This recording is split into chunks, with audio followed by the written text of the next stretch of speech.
สวัสดีครับเพื่อนๆทุกคนกลับมาพบกันอีกครั้งกับช่อง Uncle Gaming เล่นเกมกับลุงนะครับวันนี้เราก็ยังคงอยู่กับเกม Ragnarok Mobile M Eternal Love หรือ ROM นะครับหลังจากห่างหายกันไปนานเนื่องจากงานประจำของผมค่อนข้างยุ่งครับแต่ก็ดีใจมากๆเลยนะครับที่ได้มีโอกาสกลับมาเจอเพื่อนๆอีกครั้งและในคลิปนี้ครับเป็นซีรีส์ไกด์เกมแบบเจาะลึกถึงเมคานิกของเกมอีกเช่นเคย Fundamental Series ครับในส่วนของค่า Crowd Control หรือ CC ครับเจ้าค่า Crowd Control เนี่ยนะครับในช่วงหลังๆเนี่ยกลับมาได้รับความนิยมสูงขึ้นมากๆครับโดยเฉพาะอย่างยิ่งในโหมด PVP ครับมันทั้งป่วนขัดขวางฝ่ายตรงข้ามจนทำให้ทีมของเรามีจังหวะการเล่นที่ดีขึ้นทำให้ทีมของเราเนี่ยได้เปรียบอย่างมากเลยนะครับหากฝ่ายตรงข้ามติดสถานะหรือ CC นะครับและที่สำคัญมันเท่ครับการแจก CC เนี่ยทำให้ความเบียวเพิ่มขึ้น 3,000% เลยครับแต่เนื่องจากกลไกเกี่ยวกับ CC เนี่ยมันมีรายละเอียดที่เยอะมากครับหากทำคลิปน่าจะยาวมากๆเลยนะครับและอีกอย่างนะครับมีเพื่อนๆคอมเมนต์ว่าคลิปดีนะแต่ขอสั้นๆหน่อยรอบนี้ครับผมเลยขออนุญาตแบ่งคลิปออกเป็น3พาร์ทนะครับได้แก่พาร์ท1 CC เนี่ยคืออะไรมาทำความรู้จักกับค่า CC ว่ามันทำอะไรได้บ้างพาร์ท2ครับ CC ทำงานอย่างไรกลไกการติดสถานะการโจมตีด้วยสถานะมันคิดยังไงและพาร์ท3ครับคือถ้าเราจะบิวตัวละครของเราให้เป็นสาย CC ตัวละครสายไหนทั้งการโจมตีกายภาพโจมตีเวทเหมาะกับ CC อะไรรวมไปถึงฝ่ายป้องกันนะครับหากต้องการทำป้องกัน CC เบื้องต้นต้องทำอย่างไรก่อนอื่นเลยนะครับก็ต้องขอบคุณน้องไมล์มอนคนะครับที่จุดประกายให้ทำคลิป CC นี้ครับเพราะ CC เป็นเรื่องที่เข้าใจยากมากๆเลยครับตั้งแต่ที่แชมป์ได้ดูคลิปของช่อง Idle Hand ไว้เมื่อหลายปีก่อนจนก่อนที่จะมาทำคลิปนี้ก็ยังคงไม่ค่อยเข้าใจเกี่ยวกับค่า CC ครับคลิปนี้นะครับมันเริ่มจากเจ้ามอนคเนี่ยได้แชร์ไฟล์ Excel ที่มีรายละเอียดเกี่ยวกับ Formula CC จากเกมครับโดยมอดของช่อง Discord ROM Global นะครับมอดวิลิได้แชร์ไว้ครับทำให้แชมป์เอาโค้ดมาวิเคราะห์มาแกะหาข้อมูลเพิ่มเติมทั้งจาก ROM Handbook และคลิปอื่นๆนะครับแชมป์ทำการทดสอบสรุปแล้วก็มาถึงการแลกเปลี่ยนเรียนรู้กับเพื่อนๆในวันนี้ครับถ้าไม่มีมอนคและมอดวิลิที่แจกไฟล์นี้ไว้ก็คงไม่มีคลิปนี้ครับผมและที่สำคัญนะครับขอขอบคุณเพื่อนๆทุกคนที่เข้ามารับชมและติดตามช่อง Uncle Gaming เล่นเกมกับลุงของแชมป์มาโดยตลอดครับก่อนที่เราจะเริ่มกันนะครับหากเพื่อนๆเห็นว่าคลิปนี้เป็นประโยชน์รบกวนช่วยกดไลค์คลิปนี้เป็นกำลังใจให้แชมป์ทำคลิปต่อๆไปมาสนุกกับเพื่อนๆอีกนะครับฝากกด Subscribe กดกระดิ่งแจ้งเตือนช่อง Uncle Gaming เล่นเกมกับลุงเพื่อไม่ให้เพื่อนๆพลาดคอนเทนต์มีสาระดีๆแบบนี้นะครับเอาละครับเพื่อไม่ให้เป็นการเสียเวลาเรามาเริ่มกันเลยครับพาร์ท1เนี่ยนะครับเราจะมาพูดถึงว่า CC คืออะไรมันมีอะไรบ้างทำอะไรได้บ้างเพื่อเพิ่มความเบียวในการเล่นสายนี้ครับก่อนที่จะไปทำความเข้าใจกลไกและเทคนิคการบิวในคลิปต่อๆไปนะครับ Crowd Control ครับคำว่า Crowd เนี่ยคือฝูงชนและ Control คือการควบคุมครับถ้าแปลตรงๆ Crowd Control เนี่ยคือการควบคุมฝูงชนเช่นการใช้ระเบิดควันทำให้มองไม่เห็นการฉีดน้ำใส่ก็ทำให้เดินลำบากแบบนี้ครับแต่พอมาอยู่ในบริบทของเกมเนี่ย CC คือกลไกอย่างหนึ่งของเกมที่หากเราโจมตีด้วย CC ก็จะเป็นการควบคุมฝ่ายตรงข้ามด้านใดด้านหนึ่งเพื่อลดทอนประสิทธิภาพในการเล่นในการต่อสู้ของฝ่ายตรงข้ามลงครับเช่นทำให้เคลื่อนที่ได้ช้าลงติดมึนตาบอดติดพิษเป็นต้นซึ่งฝ่ายโจมตีเนี่ยก็ต้องอัพตัวละครให้มีการโจมตีและฝ่ายป้องกันก็ต้องอัพค่าความต้านทานการติด CC ต่างๆครับ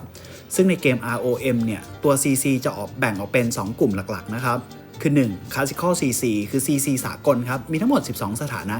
เช่นพิษฟีดสตันนะครับและต่อมาคือ Force Status ครับคือ Status CC ที่เกิดจากสกิลจำเพาะของอาชีพไอเทมบางชนิดและรูนครับเช่นสกิล Denial ของพระห้ามใช้ไอเทมนะครับสกิลเต้นจับของแดนหรือพื้นจับของเสกรูนหักดาบการ์ดเดดด็อปเป็นต้นแต่ในคลิปนี้ครับผมจะขออนุญาตพูดถึงคลาสสิก CC ทั้ง12ชนิดเท่านั้นนะครับก่อนที่จะไปทำความรู้จัก CC พื้นฐานผมขออนุญาตพรีวิวกลไกการคำนวณการติด CC ไว้เบื้องต้นให้เพื่อนๆเห็นภาพกันก่อนนะครับก่อนที่เราจะไปเจาะลึกวิธีการคำนวณกันในคลิปพาร์ท 2ครับการโจมตีด้วย CC เนี่ยเมื่อคำนวณเสร็จแล้วจะออกมาเป็นโอกาสติดสถานะนั้นๆครับและเมื่อเราติดสถานะนั้นแล้วจะคิดต่อว่าจะติดนานเท่าไหร่โอกาสติดเนี่ยเราเรียกว่า chance นะครับคำนวณจาก4ส่วนครับคือ1ค่าการโจมตี CC พื้นฐานที่ได้จากสกิลบ้างไอเทมบ้างเช่นท่าพิษของแอสที่ทำให้ติดพิษ 100% หางมังกรครับที่ทำให้ติดสตัน 100% หางใบ้ที่ทำให้โอกาสติดใบ้ 30% แบบนี้เป็นต้นครับส่วนที่2คือค่าการโจมตีและค่าป้องกัน CC ครับเช่นการ์ดผีผ้าดาวเพิ่มการโจมตีสตันและฟีดการตีออฟแมวเพิ่มพลังป้องกัน CC นั้นๆแต่ละชนิดครับส่วนที่3คือค่าการโจมตี CC แบบรวมกับค่าป้องกัน CC รวมเช่นจาก Relic of Chaotic Blade นะครับที่เป็น Ancient Relic ที่เพิ่ม CC Attack 25% ครับผมและสุดท้ายค่า Status ครับค่า Status ที่เราเรียกว่า Stat เนี่ยนะครับ CC แต่ละอันก็ผูกกับ Stat แต่ละอันไม่เหมือนกันครับ เช่นค่า stat ที่เรียกว่า strength เนี่ยทำให้โอกาสติด stun เพิ่มขึ้นค่า int ทำให้โอกาสติด burn เพิ่มขึ้นเป็นต้นครับและแน่นอนครับก็มีค่า stat ที่ไว้ใช้ในการป้องกัน CC เช่นเดียวกันครับเช่นค่า width ป้องกัน stun ใบ beat burn pitch snare ค่า AGI ครับป้องกัน stun และ burn เป็นต้นครับ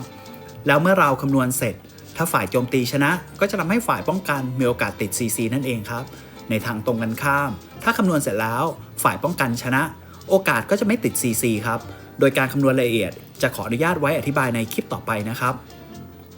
CC เนี่ยนะครับมีทั้งหมด12ชนิดด้วยกันครับแชมป์ขอแบ่งเป็นกลุ่มหลักๆทั้งหมด3กลุ่มครับกลุ่มแรกคือ CC ที่สามารถหยุดการเล่นฝ่ายตรงข้ามโดยสมบูรณ์ CC ในกลุ่มนี้ถือว่าเป็น CC หลักเลยครับที่ขัดขวางการเล่นของฝ่ายตรงข้ามที่เมื่อโจมตีแล้วถ้าหากติด CC จะทำให้ฝ่ายตรงข้ามไม่สามารถทำอะไรได้อาจหยุดนิ่งไปหรือไม่สามารถบังคับตัวละครได้เลยจนกว่าผลของ CC จะหมด CC กลุ่มนี้มี5ชนิดครับได้แก่ Stun หลับ Stone Feed และ Fear ครับกลุ่มที่2ครับคือกลุ่มที่ขัดขวางการเล่นของฝ่ายตรงข้ามกลุ่มนี้ถือเป็น CC รองครับที่เน้นป่วนฝ่ายตรงข้ามโดยเมื่อติด CC เหล่านี้ฝ่ายตรงข้ามยังคงสามารถบังคับตัวละครได้ครับแต่ติดข้อจำกัดที่ทำให้ไม่สามารถทำอะไรบางอย่างได้ส่งผลให้ประสิทธิภาพในการต่อสู้ลดลงอย่างมาก CC กลุ่มนี้มี4ชนิดครับได้แก่ Snare หรือล็อกขานะครับใบ้ Curse และตาบอดครับและกลุ่มสุดท้ายคือ CC ในกลุ่ม Debuff ที่ทำให้เกิด Damage Overtime ครับหรือ Dot นั่นเองกับฝ่ายตรงข้ามเมื่อติด CC กลุ่มนี้จะทำให้ฝ่ายตรงข้ามเสีย HP จำนวนหนึ่งและติดผล Debuff บางอย่างแต่ยังคงสามารถบังคับตัวละครได้ตามปกติครับ CC กลุ่มนี้มี3ชนิดครับได้แก่ Bleed Burn แล้วก็ Pit ครับเอาละครับเรามาเจาะลึกกันดีกว่าครับว่า CC แต่ละชนิดเลยนะครับว่ามันทำอะไรได้บ้างมาดู CC ในกลุ่มแรกสุดกันก่อนนะครับคือกลุ่มหยุดฝ่ายตรงข้าม CC กลุ่มนี้ถือว่าเป็น CC ที่มีประสิทธิภาพสูงสุดจะสามารถหยุดฝ่ายตรงข้ามได้โดยสมบูรณ์ครับขัดขวางการเล่นได้เป็นอย่างดีถือว่าเป็น CC หลักได้เลยนะครับตัวแรกก็คือ Stun ครับในบางไอเทมเพื่อนๆอาจจะเจอคำว่า Dizzy ได้นะครับแต่มันคือสิ่งเดียวกันครับเมื่อฝ่ายตรงข้ามติด Stun จะมีสัญลักษณ์ดาวขึ้นบนหัวเหมือนมึนๆนะครับและตัวละครที่ติดสถานะนี้จะไม่สามารถทำอะไรได้เลยครับคือบังคับตัวละครไม่ได้อีกทั้ง HP SP ก็จะไม่เด้งในระหว่างที่ติดสถานะนี้อยู่ HP SP เนี่ยคือ Natural HP SP Recovery นะครับที่ HP SP ขึ้นเองโดย stat ที่ฝ่ายตรงข้ามที่ใช้ในการทำให้โจมตีติด Stun เนี่ยคือ Strength ครับและ stat ที่ใช้ในป้องกัน Stun คือ Width กับ AGI ครับ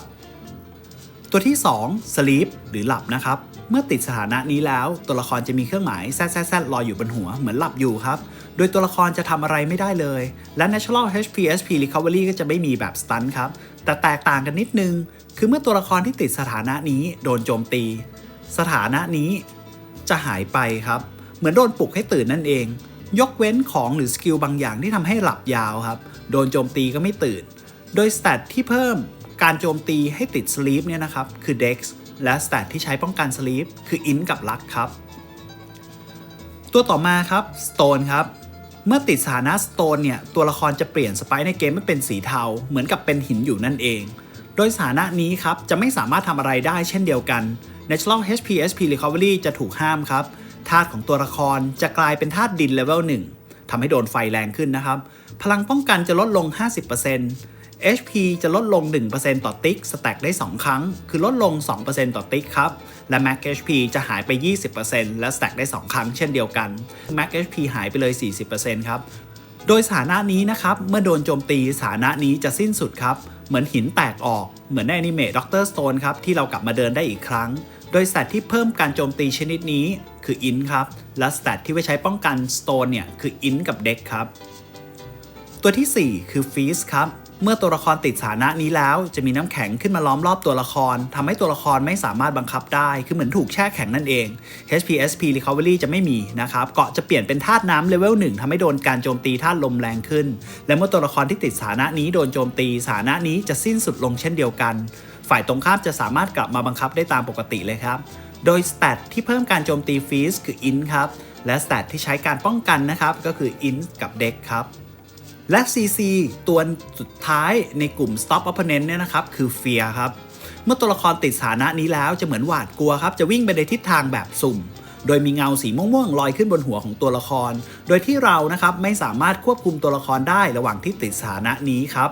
ตัวละครจะไม่สามารถใช้สกิลได้กดไอเทมไม่ได้ และ HPSP ก็ไม่ฟื้นฟูครับค่าการหลบหลีกจะลดลง20หน่วยและจะมีเฟียร์บางประเภทนะครับทำให้เราโดนสถานะเหล่านี้แหละครับแต่เราจะไม่วิ่งจะยืนอยู่เฉยๆแทนครับโดยสแตทที่เพิ่มโอกาสในการติดเฟียร์เนี่ยคือ Dex และสแตทที่ใช้ในการป้องกันคือ Int กับ Luck ครับผม CC ในกลุ่มถัดมานะครับคือกลุ่มที่ขัดขวางการเล่นของฝ่ายตรงข้ามซึ่ง CC กลุ่มนี้ไม่ได้หยุดการเล่นของฝ่ายตรงข้ามโดยสมบูรณ์ครับฝ่ายตรงข้ามจะยังคงสามารถบังคับตัวละครได้อยู่แต่จะถูกจำกัดความสามารถบางอย่างลงไปครับถือว่าเป็น CC รองช่วยลดทอนประสิทธิภาพในการเล่นของฝ่ายตรงข้ามครับ CC กลุ่มนี้มีอยู่ด้วยกันทั้งหมด4ตัวครับเริ่มจากตัวแรก Root ครับหรือ Snare หรือการล็อกขานั่นเองครับเมื่อติดสถานะนี้แล้วจะมีรากไม้เขียวๆออกมาพันที่ขาของตัวละครครับและตัวละครที่ติดสถานะนี้จะไม่สามารถเคลื่อนที่ได้แต่ยังคงสามารถใช้สกิลกดไอเทมได้ตามปกติเลยครับโดยค่าสแตทที่ทำให้โจมตีติด Snare คือ AGI ครับและสแตทที่ใช้ในการป้องกันคือ Wit กับ Strength ครับตัวต่อมาคือ Silence ครับหรือใบ้เมื่อตัวละครติดสถานะนี้จะมีจุดๆ3จุดลอยขึ้นมาบนหัวครับและตัวละครจะไม่สามารถกดใช้สกิลได้แต่ยังคงสามารถโจมตีปกติแบบ AA ได้อยู่นะครับค่าสแตทที่ทำให้โจมตีติดใบ้คือ Dex ครับและค่าสแตทที่ใช้ในการป้องกันคือ Wit กับ Strength ครับ CC ในกลุ่มนี้อันถัดมานะครับคือ Curse ครับติดคำสาปตัวละครที่ติด Curse จะมีสัญลักษณ์แดงๆขึ้นที่ตัวละครครับสังเกตได้ค่อนข้างยากครับโดยเมื่อติดสถานะนี้ตัวละครจะเคลื่อนที่ช้าลง 50% พลังโจมตีกายภาพลดลง 25% Lux ลดลง 10 หน่วยโดยสแตทที่ทำให้โจมตีติด Curse คือ Strength ครับและสแตทที่ใช้ในการป้องกันคือ Int กับ Dex ครับผม CC ตัวสุดท้ายในกลุ่มนี้คือ Blind ครับหรือบางทีอาจจะเรียกว่า Darknessนั่นคือตาบอดนั่นเองครับเมื่อตัวละครติดสถานะนี้หน้าจอทั้งหมดจะมืดลงเห็นแค่วงเล็กๆรอบตัวแบบนี้ครับเมื่อติดตาบอดนี้นอกจากมองไม่ค่อยเห็นอะไรแล้วยังทำให้ค่าฮิตและฟรีลดลงถึง 50% อีกด้วยครับค่าสแตทที่ทำให้ตาบอดนะครับคือ Strength ค่าสแตทที่ใช้ในการป้องกันคือ Int กับ Dex ครับผม CC กลุ่มสุดท้ายนะครับคือกลุ่ม Debuff ครับโดย CC กลุ่มนี้จะไม่ได้ขัดขวางการเล่นของฝ่ายตรงข้ามนะครับแต่จะทำให้เกิดความเสียหายแบบ Dot หรือ Damage over time ครับและส่งผลต่อค่าสเตตัสบางอย่าง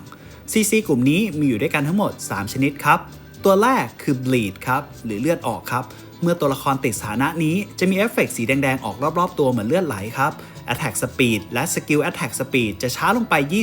25% HPSP จะไม่ฟื้นฟูครับHP จะลดลง 0.5% ต่อติ๊ก stack ได้ 2 ขั้น Max HP จะลดลงไป 20% stack ได้ 2 ขั้นเช่นเดียวกันครับ ค่า stat ที่ทำให้ bleed คือ int ครับ และค่า stat ที่ใช้ในการป้องกันคือ wit กับ int ครับ ตัวต่อมาคือ burn ครับ ตัวละครที่ติด burn จะมีเอฟเฟกต์ไฟไหม้รอบๆตัว พลังป้องกันเวทหรือ MDEP นะครับจะลดลงไป 25% พลังป้องกันการโจมตีธาตุไฟหรือไฟรีดักจะลดลงไป 25% เช่นเดียวกันครับทำให้นักเวทสายไฟนะครับอาชีพที่เป็นตัวละครสายเวทเวลาเล่นดาเมจหลักเป็นดาเมจธาตุไฟจะนิยมใช้เบิร์นครับเพราะช่วยลดไฟดาเมจรีดักด้วยนะครับ HPSP จะไม่ฟื้นฟูอัตโนมัติ HP จะลดลง 1% ต่อติ๊กครับ stack ได้ 2 ขั้น Max HP จะลดลงไป 20% stack ได้ 2 ขั้นเช่นเดียวกันครับค่า stat ที่ทำให้ติดเบิร์นคือ int ครับและค่า stat ที่ป้องกันคือ wit กับ AGI ครับและตัวสุดท้ายครับคือ poison หรือติดพิษนั่นเองครับเมื่อตัวละครติดสถานะนี้จะมีหมอกม่วงๆรอบๆตัวละครครับพลังป้องกันหรือ defense จะลดลง 25% HPSP จะไม่ฟื้นฟูอัตโนมัติ HP จะลดลง 2% ต่อติ๊ก stack ได้ 2 ขั้นครับและ Max HP จะหายลงไป 20% ครับเมื่อติดพิษ stack ได้ 2 ขั้นเช่นเดียวกันค่า stat ที่ทำให้ติดพิษครับคือ Luck ค่า stat ที่ใช้ในการป้องกันครับคือ Wit กับ Intตอนนี้นะครับเพื่อนๆทุกคนก็จะรู้จัก CC หลักทั้ง12ชนิดกันแล้วนะครับว่าหลักๆมันแบ่งออกเป็น3กลุ่มซึ่งมีประเด็นสำคัญที่ต้องบอกไว้ก่อนเบื้องต้น3ประเด็นครับ1คือ CC ทั้งหมดติดพร้อมกันได้บางอันติดคู่กันไปเลยบางอันติดแล้วจะแคนเซิลกันเองครับเช่นเมื่อติดฟีดเนี่ยพร้อมติด CC ที่เป็นดอทเช่นพิษหรือบีจะทำให้ CC ของฟีดโดนแคนเซิลคือไม่ใช่เล่นไม่ได้นะครับยังไงศัตรูก็กระตุกแต่ประสิทธิภาพของ CC จะลดลงจึงแนะนำให้ใช้ CC ที่เสริมกันมากกว่าที่มันจะไปขัดกันนะครับโดยจะวิเคราะห์โดยละเอียดในคลิปพาร์ท 3นะครับว่าควรเล่น CC สายไหนข้อที่2ครับไม่ใช่ว่าตัวละครของเราจะสามารถเล่น CC สายอะไรก็ได้นะครับเพื่อนๆจะเห็นได้ว่า CC แต่ละชนิดจะมีค่า stat ที่ใช้ในการโจมตีพื้นฐานเพื่อให้ CC นั้นมีโอกาสติดเพิ่มขึ้นเช่นหากฝ่ายตรงข้ามติดสตันเราก็ต้องเป็น strength ครับ อยากให้ฝ่ายตรงข้ามติดเบิร์นเราก็ต้องมีอินครับหรืออยากให้ติดพิษเราก็ต้องมีลักครับดังนั้นตัวละครของเพื่อนๆเป็นตัวละครสายไหนกายภาพที่ใช้ Strength CC ก็จะบิ้วออกมาแบบหนึ่งกายภาพที่ใช้ Dex CC ก็จะเป็นอีกแบบหนึ่งสายเวทที่มีคริเวทอัพลักก็อาจใส่พิษลงไปด้วยได้เป็นต้นนะครับต้องเลือกวิธีบิ้วดีๆซึ่งแน่นอนครับเราจะมาเจาะลึกวิธีการบิ้วของตัวละครในคลิปพาร์ท 3เช่นเดียวกันครับ3ครับประสิทธิภาพของ CC ที่ได้เสนอเพื่อนๆไปนั้นจะติดหรือไม่ติดถ้าติดแล้วติดนานแค่ไหนขึ้นอยู่กับหลายปัจจัยครับถ้าบิ้วเป็นมันจะติดนานมากๆแต่ถ้าบิ้วไม่เป็นมันแทบจะไม่ติด CC เลยครับบางคนอาจติดหลับนานมากติดแบบ2วิเลยในขณะที่บางคนไม่หลับเลยบางคนติดใบ้วิเดียวบางคนติดไปเลย3วิผลของการติด CC ของแต่ละตัวละครแตกต่างกันออกไปครับซึ่งเราจะมาเจาะลึกกันในพาร์ท 2 นะครับก็จบกันไปแล้วนะครับกับคลิปการเจาะลึก Cloud Control ในพาร์ทแรกหวังว่าคลิปนี้จะเป็นประโยชน์กับเพื่อนๆนะครับและเช่นเดิมครับหากมีข้อผิดพลาดประการใดแชมป์ต้องขออภัยมาณที่นี้ด้วยนอกจากรอรับชมคลิปพาร์ท 2 และพาร์ท 3 แล้วเพื่อนๆสามารถคอมเมนต์เพื่อแลกเปลี่ยนความคิดเห็นพูดคุยกันได้ครับหรืออยากให้แชมป์ทำคลิปเกี่ยวกับอะไรบอกกล่าวกันมาได้เลยครับยินดีมากๆแต่ทำได้ทำไม่ได้อีกเรื่องนะครับสุดท้ายขอฝากช่อง Uncle Gaming เล่นเกมกับลุงไว้ในอ้อมอกอ้อมใจด้วยนะครับหากเพื่อนๆถูกใจคลิปนี้กดไลค์เป็นกำลังใจให้แชมป์ทำคลิปมาแลกเปลี่ยนกับเพื่อนๆต่อไปหรือกดแชร์ไปให้เพื่อนๆที่กำลังสงสัยในเรื่องข้อมูลของเกม ROM เพื่อให้เพื่อนๆเข้าใจมากขึ้นเล่นเกมให้สนุกนะครับวันนี้ก็ขอลาไปก่อนไว้พบกันใหม่โอกาสหน้าสวัสดีครับ